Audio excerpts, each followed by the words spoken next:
नमस्कार, बहुत स्वागत है आप सभी का। मैं हूं आपके साथ नैना यादव, लेकर हाजिर हूं हमारा खास शो नापाक। नापाक, जहां पर सरहद पार से रची जाने वाली हर नापाक साजिश और पाकिस्तान के हर झूठे प्रोपोगेंडा का होता है पर्दाफाश। रावलपिंडी और इस्लामाबाद की जुगलबंदी से होने वाले हर जुल्म को करते हैं बेनकाब।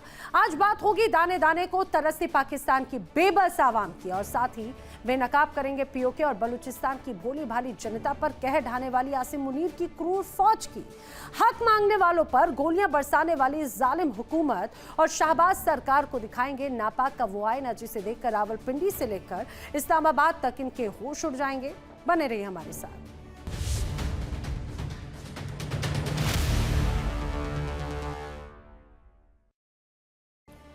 नापाक में बात उस मुल्क की जो आर्थिक तंगी और बदहाली के दलदल में डूब चुका है, लेकिन वहां के हुक्मरानों की बेशर्मी खत्म होने का नाम नहीं ले रही। पाकिस्तान के अवैध कब्जे वाले कश्मीर में जनता सड़कों पर है। सत्ताधारी पीएमएलएन के सर्वा नवाज शरीफ इस आग पर अपनी राजनीतिक रोटियां सेक रहे हैं। 3 बार पाकिस्तान के प्रधानमंत्री रह चुके नवाज शरीफ, जिन्होंने पूरे मुल्क को खोखला कर दिया, अब उनकी गंदी नजर है भारत के अभिन्न हिस्से पर।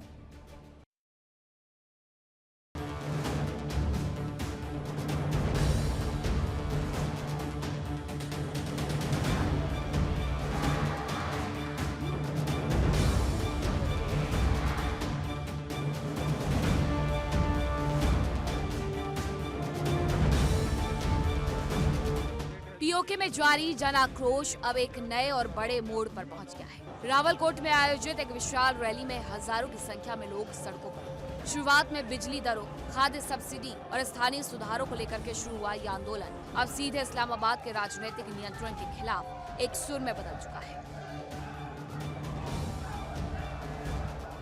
चलती रहेगी, हमारी नस्लें देखेंगी आने वाली। हम अपना कमा रहे हैं, अपना खा रहे हैं, कोई किसी को नहीं दे रहा। हुक्मरानों के हाल देख लो, महंगाई कितनी है, अवाम दलीलों खुआर है। भाई यही बोल सकते हैं। लेकिन ओवरऑल हालात बेहतर होते हुए क्यों नहीं देख रहे आप? ओवरऑल हालात क्यों नहीं बेहतर हो रहे? भाई मैचिया देखो, सब कुछ तो इन्होंने भेज दिया है, बचाया क्या है? पीआई इन्होंने भेज दिया, बैंक इन्होंने भेज दी, बचा क्या है? ये रेलें भी अभी बेच रहे हैं, सब कुछ बेचेंगे।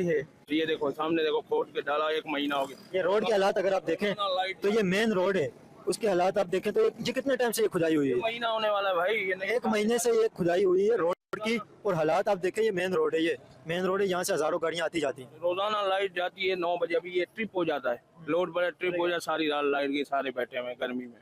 वो अपनी मर्जी से आते हैं, बिल देते जाओ, बस लाइट है नहीं, 20,000 बिल आ जाता है। इनसे कोई पूछने वाला है? कोई नहीं है। सब मिली भगत है, खा रहे हैं, पी रहे हैं भाई। बस मैंने आपको बोला, इस मुल्क का अल्लाह ही चला रहा है। बस ये हुक्मरानों ने तो सब कुछ बेच दिया, आपको भी पता है। आप करोड़ों लोगों के मरने की बात कर रहे हैं। मेरे भाई मुझे एक बता, रोज के मरने से एक दफा मर जाए वो ज्यादा बेहतर नहीं है? कभी पेट्रोल महंगा, कभी गैस महंगा, कभी गैस नहीं है, कभी कुछ नहीं है। ये भी तो रोज मर रहा है ना इंसान, तो एक दफा ही मरेगा ना। रोज रोज के मरने से एक दफा का मरना अच्छा होता है कि नहीं? लेकिन हालात बेहतर करना चाहिए ना कि पब्लिक को मार देना चाहिए? नहीं होंगे, नहीं होंगे। यहाँ के हालात ऐसे ही रहेंगे। यहाँ हुक्मरान चोर, यहाँ अवाम चोर, कैसे सही होगा?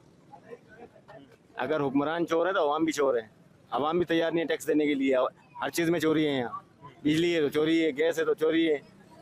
कहाँ तक आप किस किस को सुधारोगे भाई? यहाँ तो कोई बंदा ऐसा है, रोज डेली 100-200 आदमी मारे। 4 सूबे हैं, चारों में 1000 आदमी मारे रोज डेली। जिसको देख ले कि चोरी साबित हो गई, मार दे उसको, चाहे मैं शामिल क्यों ना हो। लटकाए ऊपर, लोगों को इज्जत का निशान बनाए। आप ये ऑटोमेटिक सीधे हो जाएंगे। अंकल ये तो आप बहुत ज्यादा एक्सट्रीम लेवल की बात कर रहे हैं। नहीं हो सकता ना, यहाँ पे सब चोर हैं। मारना के मसले का हल आपको नजर आता है? हाँ ना, मजाक से अलावा। कश्मीर में तो बहुत बुरे हालात हैं। बस अल्लाह ताला से दुआ करनी चाहिए कि अल्लाह ताला बेहतर करे उस हालात को, क्यों वो बेचारे वो अपने हक के लिए खड़े हैं वो लोग, मगर अब उनके हुकूक उनको मिलने चाहिए, जो बात है। और हकीकत बात है, उनके हुकूक उनको मिल नहीं पा रहा है। जिस तरीके से वो बेचारे परेशान हैं। सड़कों पर उमड़ा ये जनसैलाब इस बात का गवाह है कि पीओके के हालात अब सामान्य नहीं है। रावलकोट की वादियों में आज अधिकारों और आजादी की गूंज सुनाई दे रही है। पिछले कई हफ्तों से जो गुस्सा दबा हुआ था, उसने अब एक बड़े आंदोलन का रूप ले लिया है। रावलकोट की सड़कों से उठा ये जन आक्रोश अब महज एक विरोध प्रदर्शन नहीं रहा, बल्कि ये इस्लामाबाद के सालों पुराने नियंत्रण पर सीधा सवाल बन चुका है। पाकिस्तान में रहने वाला भी बंदा, हर बंदा मजबूर है, सही ना। पैसे वाले की तो मैं बात नहीं कर रहा हूँ। अब जो बेचारा मिडिल क्लास या गरीब बंदा है, वो अपनी ज़रूरियात को पूरी करेगा, अपने खर्चों को पूरा करेगा या फिर दूसरों की हेल्प करेगा। आप खुद बताओ ना। आप कौन सा कश्मीर की बात कर रहे हैं? आप कौन सा कश्मीर की बात कर रहे हैं? कश्मीर, हमारा अपना कश्मीर की बात कर रहा हूँ यार।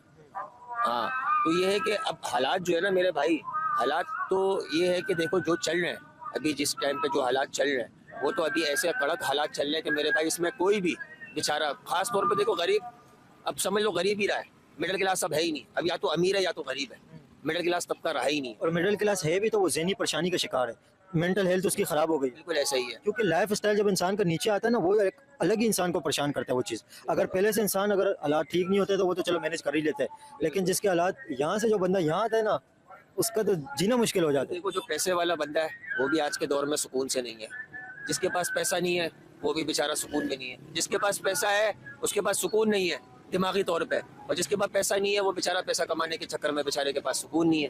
वो कितने लोग ऐसे हैं कि भाई यहाँ पे 18-18, 20-20 घंटे भी काम करते हैं पूरे दिन के अंदर, लेकिन उन लोगों की आमदनियाँ इतनी नहीं होती है कि वो अपने घरों का जो है ना खर्चा निकाल ले मेरे भाई, 2 वक्त की रोटी चल जाए उनके घर पे। ऐसे तो यहाँ पे लोगों के हालात है मेरे भाई। इसमें बंदा क्या किसी की हेल्प करने को निकलेगा? मेरी मिसाल ले लो मेरे भाई, मैं भी यहाँ पे बीवी बच्चों की जो है ना रोजी कमाने के लिए निकला हूँ, एक बात है। अब आज के दिन की मिसाल ले लो, मेरी बिस्मिल्लाह नहीं हुई, सही आपने सुबह से दुकान खोली हुई है, दुकान खोली हुई हो मेरी, अभी तक बिस्मिल्लाह नहीं हुई है। अब एक आपके पास कस्टमर भी नहीं आया? नहीं, कस्टमर तो देखो ऐसे आते रहते हैं, पूछ के जाते रहते हैं, लेकिन एक ऑर्डर होता है, ऑर्डर नहीं मिला किसी भी कस्टमर का। मैं कहाँ खड़ा हूँ? एक पाई भी आपने नहीं कमाई है सुबह से, 1 रुपया भी? मेरे भाई उल्टा अपनी जेब से 500 रुपए लगाए खाने पीना। और शॉप आप दिखाएं तो ये ऑप्टिकल की शॉप है, और देखें हालात, आप देखें किस तरह के हालात हैं कि शॉप आपने खोली हुई है, और ये अगर आप देखें तो तकरीबन मेन रोड ही है, मेन रोड के ऊपर बैठे हुए सी का मेन रोड के ऊपर बैठे हुए के बिल्कुल ऑपोजिट है, और चेज़अप भी माशाल्लाह चलने वाला चीज़। और सामने अगर आप देखें तो मेन मार्केट भी है चेज़अप की, जैसे आप मार्ट कह सकते हैं, सामने अगर लगाएं कैमरा तो ये बहुत ज़्यादा फेमस मार्केट है, यहाँ पे तो कस्टमर आते जाते रहते हैं। तो आपकी ये हालात है कि एक कस्टमर भी आप सुबह से नहीं आया, डील मतलब नहीं है, किसी ने परचेजिंग नहीं की, परचेजिंग नहीं करी है किसी ने। वैसे आ जाते हैं कि भाई यार एक स्क्रू लगा दो, अब उसके मैं क्या चार्जेस लूँ यार, एक स्क्रू लगाने के यार 1 मिनट नहीं लगती है, स्क्रू भी साथ में लेकर आ रहे हैं, भाई स्क्रू निकला हुआ है खाली टाइट करना, उसके मैं क्या चार्जेस लूँ? स्क्रू भी लोग साथ में लेके आते हैं? हाँ बिल्कुल, जिनके पास निकले हुए होते हैं, मतलब हाथ में रुक जाते हैं तो वो तो ले आते हैं, जिनके पास नहीं होते बोलते भाई एक स्क्रू लगा दो। अब एक स्क्रू के बंदे से क्या चार्जेस लिए जाए? 20 रुपए नॉर्मली होते हैं। कितने लोग ऐसे होते हैं जो देते भी नहीं, कितने लोग ऐसे होते हैं जो भाई चलो 20-30, 40, 50 रुपए दे के चले जाते हैं। तो भाई हालात ओवरऑल हर जगह के बहुत बुरे हालात है मेरे भाई, और इसकी सिर्फ और सिर्फ वजह जो मुझे समझ में आती है ना, वो आती है महंगाई।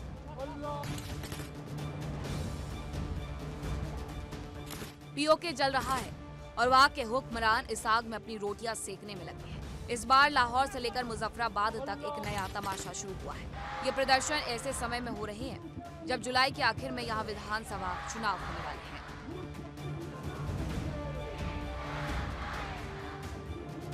पाकिस्तान में 27 जुलाई से 10 अगस्त के बीच पीओके असेंबली चुनाव होने जा रहे हैं। इसी सिलसिले में मुजफ्फराबाद पहुंचे 3 बार पाकिस्तान के प्रधानमंत्री रह चुके सत्ताधारी पार्टी PML-A के सर्वे सर्वा नवाज शरीफ ने कश्मीर प्रेम का ऐसा नया राग अलापा कि खुद उनकी पार्टी के नेता सन्न रह गए। अपनी गिरती साख और घटती लोकप्रियता को बचाने के लिए नवाज शरीफ ने इमोशनल कार्ड खेलते हुए कह दिया कि पीओके उनके लिए पंजाब की तरह ही अजीज है, क्योंकि उनके पूर्वज कश्मीर से ही थे।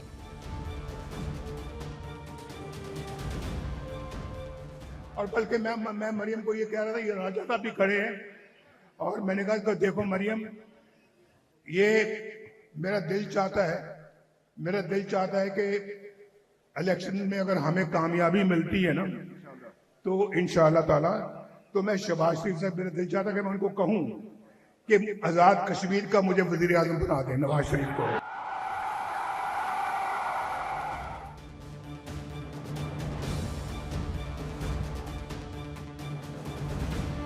तो सुन लिया आपने, खुद को विकास का मसीहा बताने वाले नवाज शरीफ का अपना इतिहास घोटालों और काले कारनामों से भरा पड़ा है। अब आपको इनकी काली करतूत की फेहरिस्त बताते हैं। पनामा पेपर्स एंड एवेनफील्ड घोटाला, लंदन में अघोषित आलीशान संपत्तियों के खुलासे के बाद 2017 में सुप्रीम कोर्ट ने नवाज को अयोग्य ठहराया और 10 साल की सजा सुनाई। अल अजीजिया स्टील मिल केस, बेनामी संपत्तियों धांधली के मामले में एनएबी कोर्ट ने उन्हें 7 साल की जेल की सजा सुनाई। तोशखाना विवाद, विदेशी दौरों में मिले महंगे तोहफे और लग्जरी गाड़ियों को कौड़ियों के भाव हड़पने का आरोप। आतंकी संगठन आईएसआई से फंडिंग, 90 के दशक में चुनाव जीतने के लिए आईएसआई से फंड लेने से लेकर 1997 में पाकिस्तान के सुप्रीम कोर्ट पर अपने समर्थकों से हमला करवाने तक नवाज का ट्रैक रिकॉर्ड बेहद दागदार रहा है।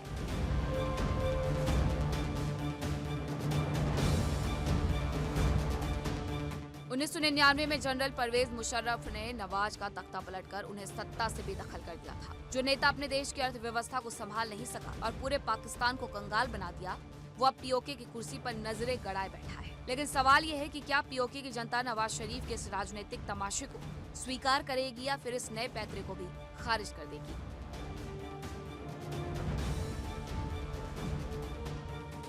पाकिस्तान की राजनीति में दावों और वादों का ये नया नाटक भले ही जारी रहे, लेकिन हकीकत यही है कि पीओके भारत का अभिन्न अंग है और रहेगा। पाकिस्तान में जब जब सियासत की जमीन खिसकती है, तब तक वहाँ के हुक्मरानों को पीओके की याद आने लगती है। लेकिन पाकिस्तानी हुकूमत के जुल्म और बदहाली से तंग आकर पीओके की जनता खुद सड़क पर उतरकर आजादी के नारे लगा रही है। Bureau report, India daily.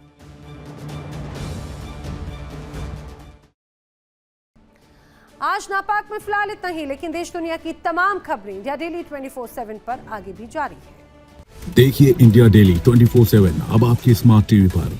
India daily मौजूद है सभी डिजिटल प्लेटफॉर्म पर लाइव और लगातार। इंडिया डेली 24/7 हर दिन राष्ट्र को समर्पित।